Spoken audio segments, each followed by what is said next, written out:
Imaginez un instant. Vous avez travaillé 40 ans, cotisé chaque mois, élevé vos enfants et payé vos impôts avec une promesse simple en tête. Une fois la retraite arrivée, la France s'occuperait de vous. Vous vous voyez déjà profiter de vos journées, faire votre marché tranquillement et savourer ce repos bien mérité dans le pays des droits de l'homme et de la protection sociale. Mais la réalité qui vous attend en passant la porte du supermarché ou en essayant de prendre un rendez-vous médical est un véritable choc thermique. Entre l'inflation galopante qui dévore votre pension, les déserts médicaux qui s'étendent et le coût exorbitant des maisons de retraite qui ressemblent de plus en plus à un braquage légal, vieillir dans l'Hexagone est devenu un défi de chaque instant. Ce n'est plus une simple inquiétude, c'est une hémorragie silencieuse. Des milliers de retraités français font leurs valises, quittent leurs racines et s'installent au Portugal, en Espagne ou au Maroc. Ce n'est pas seulement pour le soleil, c'est pour survivre. Aujourd'hui, nous allons plonger dans les coulisses de ce système qui craque.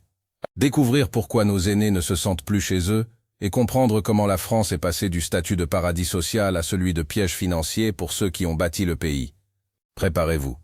Car les secrets cachés derrière les étiquettes de vos magasins et les couloirs de nos institutions vont vous faire voir l'avenir d'un tout autre œil. Commençons par le nerf de la guerre.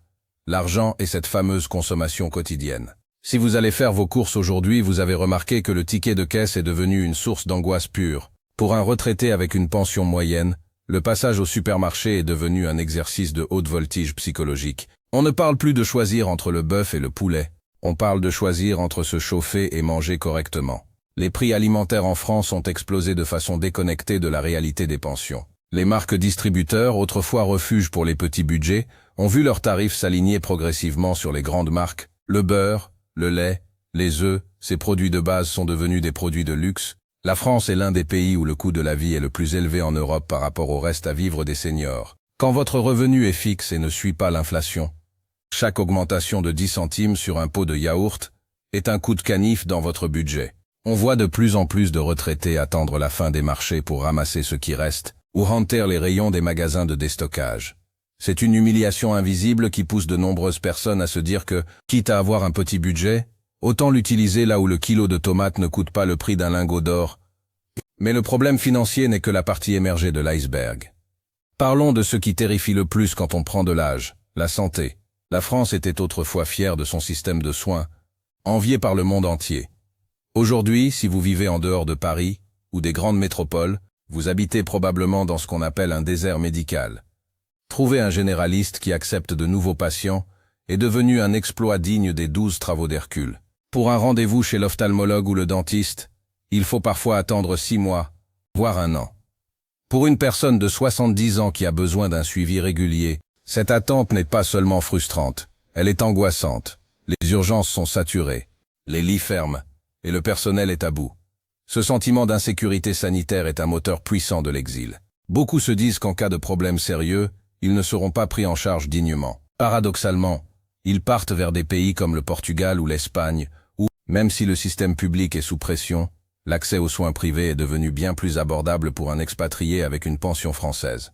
Ils troquent la promesse théorique de la sécurité sociale contre une efficacité réelle ailleurs. Et puis il y a le grand tabou, le dossier brûlant des maisons de retraite.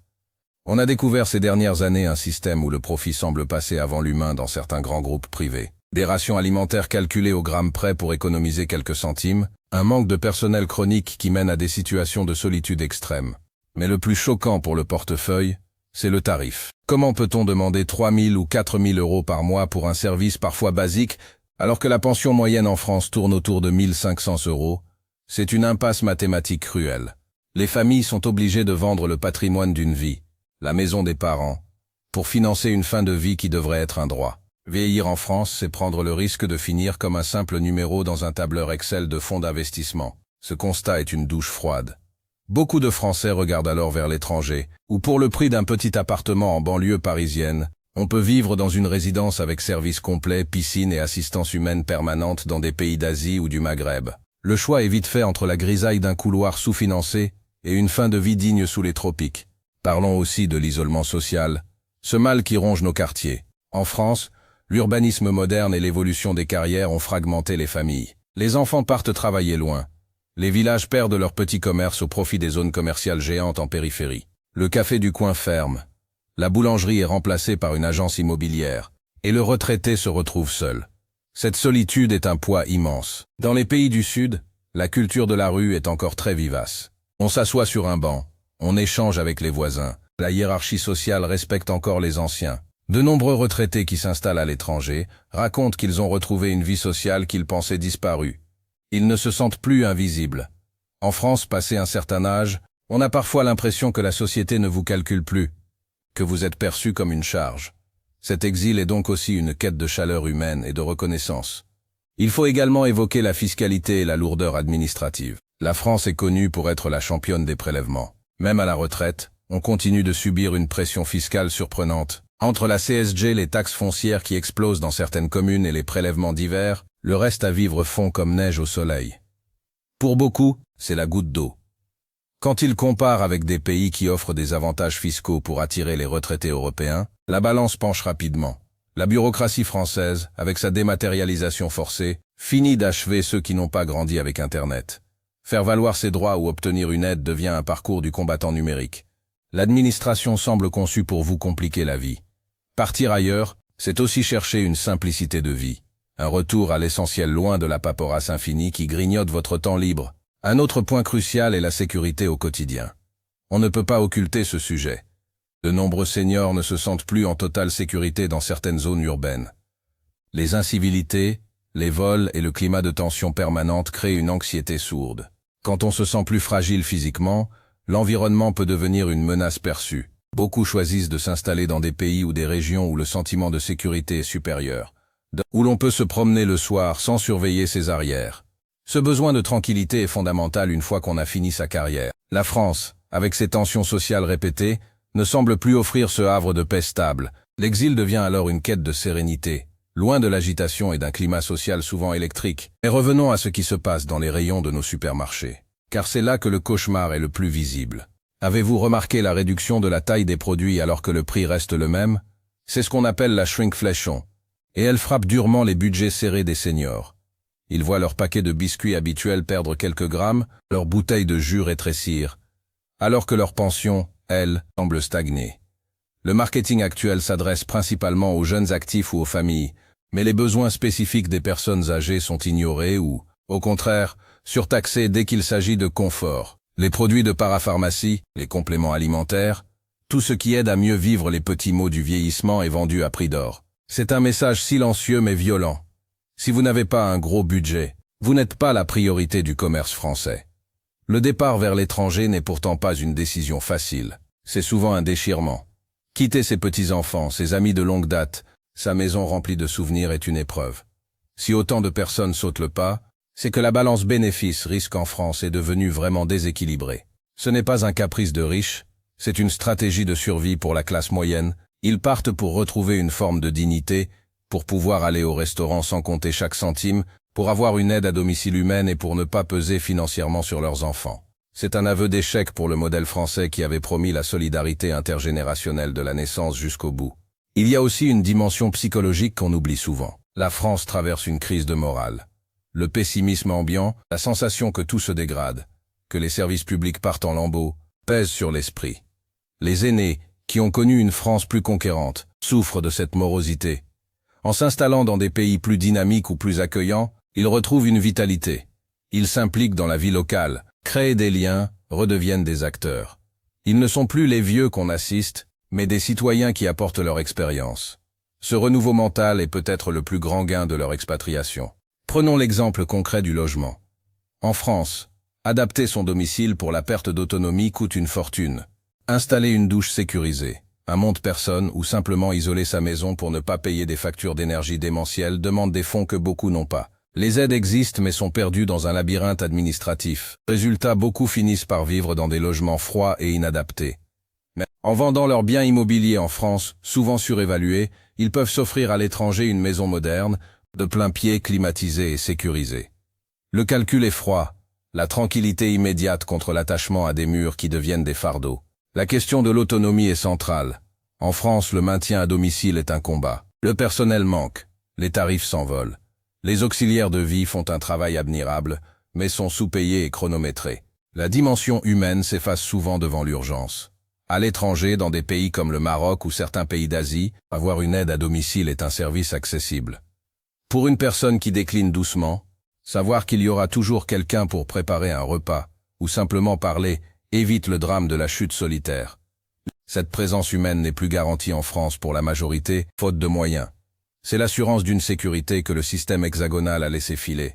On voit aussi comment les commerces à l'étranger conservent un rôle de lien social. Le boucher connaît votre nom, le livreur de fruits prend le temps de discuter. Ce n'est pas une application froide sur un smartphone, c'est de l'échange réel. En France, la disparition des centres-villes vivants au profit des hangars commerciaux a tué ce contact. Pour un ancien qui ne peut plus conduire, le supermarché de périphérie est une forteresse inatteignable. Elle dépend alors de la livraison ou des proches, perdant ainsi sa précieuse indépendance. Cette perte de liberté est un facteur de déclin accéléré. Nous assistons donc à une fuite des forces vives du troisième âge. Ce sont des gens souvent encore en forme avec une épargne, qui partent consommer ailleurs. C'est une perte énorme pour l'économie locale. Ils paient leurs coiffeurs, leurs boulangers, leurs jardiniers à l'étranger. La France perd son capital social et financier parce qu'elle ne sait plus offrir un environnement serein. C'est un cercle vicieux. Moins de retraités aisés signifie moins de dynamisme pour les petits commerces, ce qui encourage les départs suivants. Les centres-villes des régions prisées se vident, créant des zones sans âme. Pourquoi le pouvoir politique semble-t-il si passif?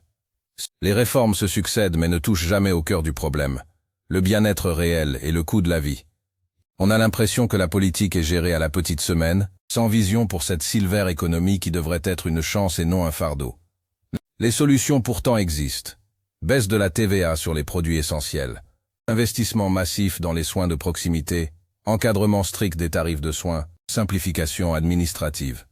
Mais le système semble bloqué par des structures rigides qui ne voient que des lignes budgétaires. En attendant, ceux qui restent voient leur quotidien s'assombrir. La précarité alimentaire gagne du terrain parmi les retraités. On remarque de plus en plus de têtes grises devant les bacs de produits à prix réduit en supermarché. Il est profondément injuste de voir des gens qui ont bâti la France moderne devoir compter leurs pièces pour acheter des fruits frais. Cette sensation d'injustice nourrit une colère sourde. Elle pousse les gens vers des choix radicaux, soit le retrait total de la société, soit le départ définitif.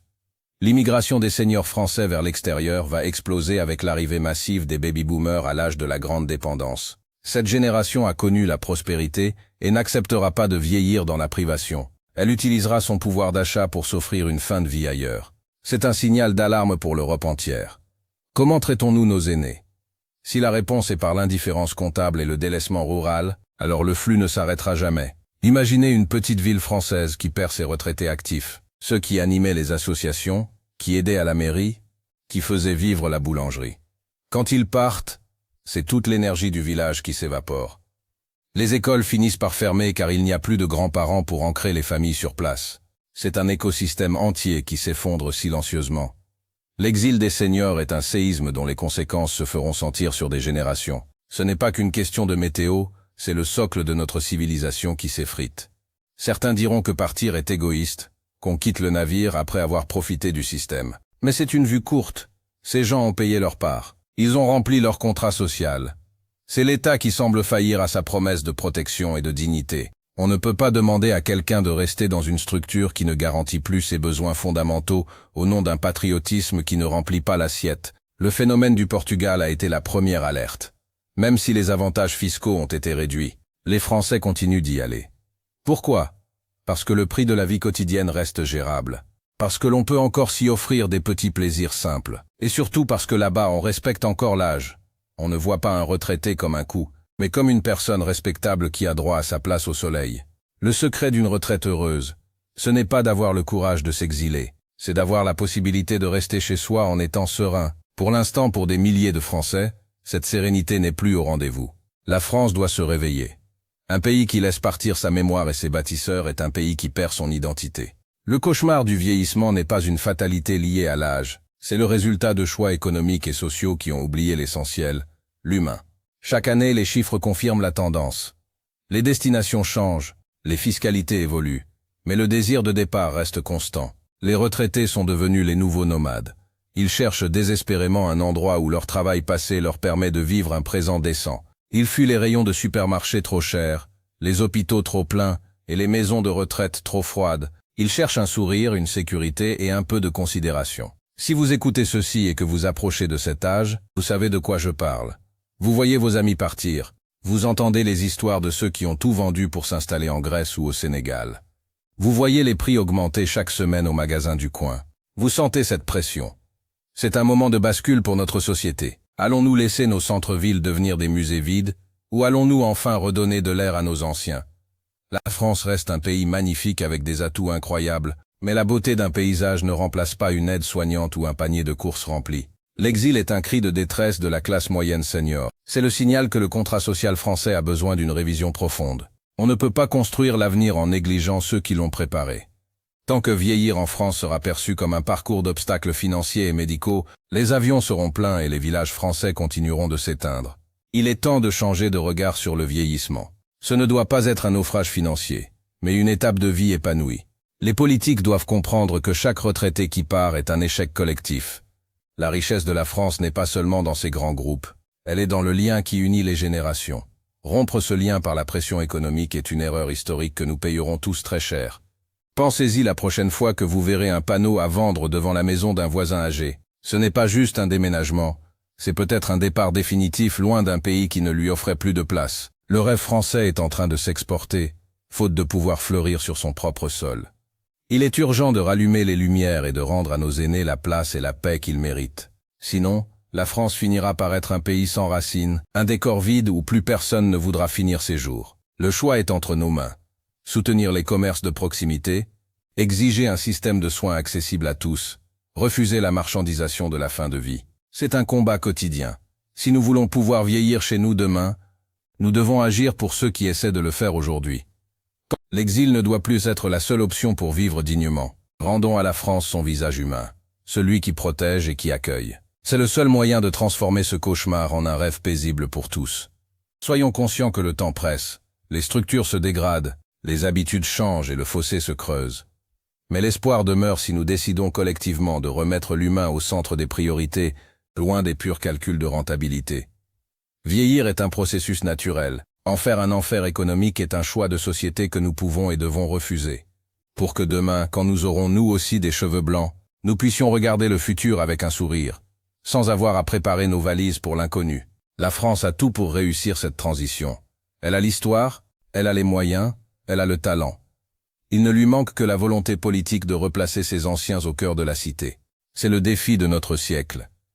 Pour que plus personne n'ait à dire « je quitte mon pays parce qu'il ne veut plus de moi ». La dignité n'a pas de prix, mais elle a un coût que nous devons être prêts à assumer ensemble. C'est ainsi que nous sauverons l'âme de notre pays, et que nous pourrons enfin dire que vieillir en France est redevenu une chance, et non plus un cauchemar. Restons attentifs aux signes, soutenons nos aînés, et ne laissons pas l'indifférence gagner du terrain. Chaque geste compte, chaque parole de soutien est importante. Ensemble, nous pouvons faire changer les choses et redonner à la France sa splendeur d'antan, celle d'un pays où il faisait bon vivre à tout âge. L'avenir se construit maintenant, avec respect et solidarité. Ne l'oublions jamais, nous serons tous les anciens de demain. Préparons-nous un monde où nous serons fiers de rester.